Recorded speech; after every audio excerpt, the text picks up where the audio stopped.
And finally tonight, meet the director of the Oscar-nominated documentary All That Breathes. The movie follows two brothers who run a bird hospital in one of the world's most populated and polluted cities, New Delhi. Diane Macedo had the chance to speak with director Shaunak Sen.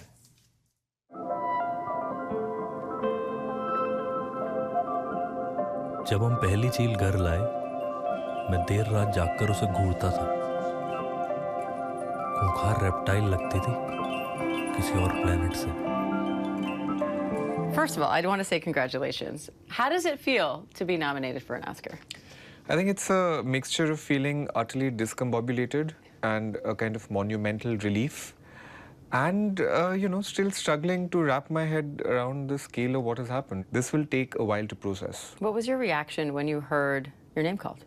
Extreme relief, disorientation, and a weird kind of lack of headiness. Really? Yeah. Why is that? But I think you feel more benumbed, like you feel a kind of numbness at first, just like a cold wash of relief at first. And, it comes out at 5 in the morning. You haven't obviously slept all night. And when it comes, you just feel your chest finally decompressing.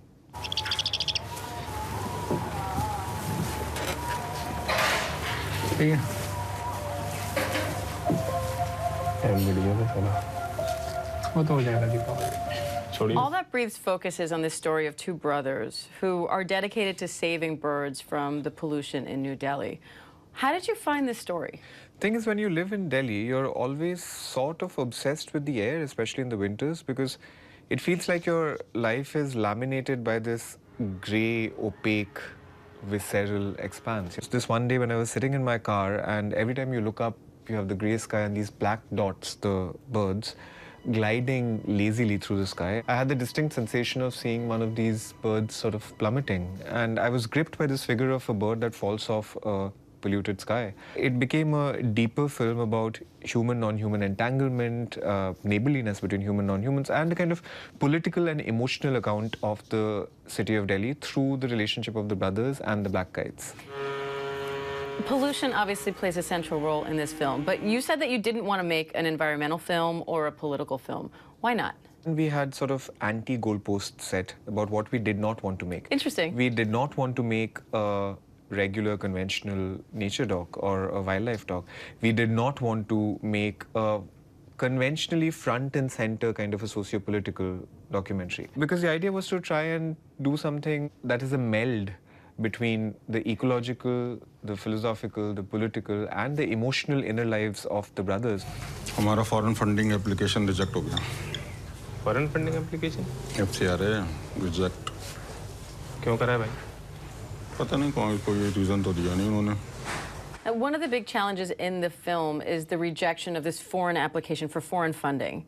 What did you make of how the brothers handled that? The thing that attracted me to them is that they're never announcing a kind of gloom and doom despair. Instead, they have a kind of wry, unsentimental resilience.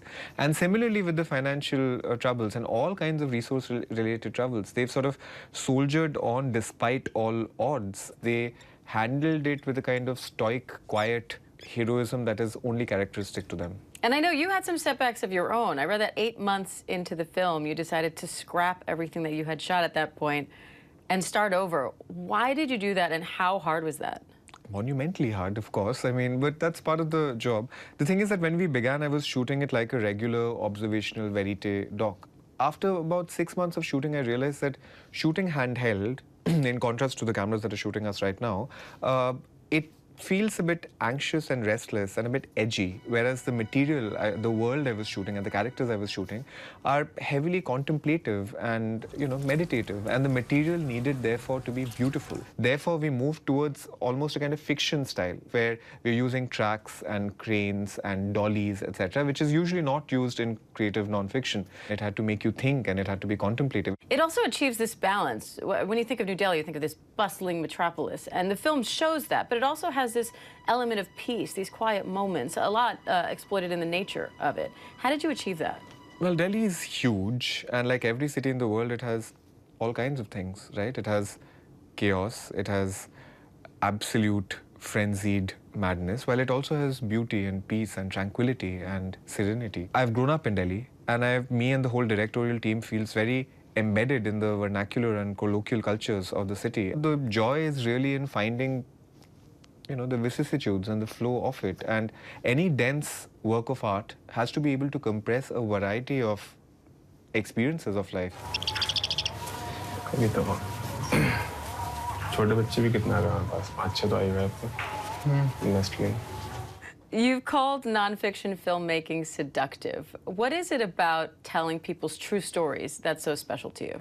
You know, when you embrace the radical unscriptedness of life without any crutches, it feels like shooting a doc is often like a fever dream. I was in free fall for 3 years, and it's like a delirium. Your life gets illuminated by the film, and the film gets illuminated by the world of your life. It's absolutely seductive and addictive because you're basically being rewarded by accidents by the world itself.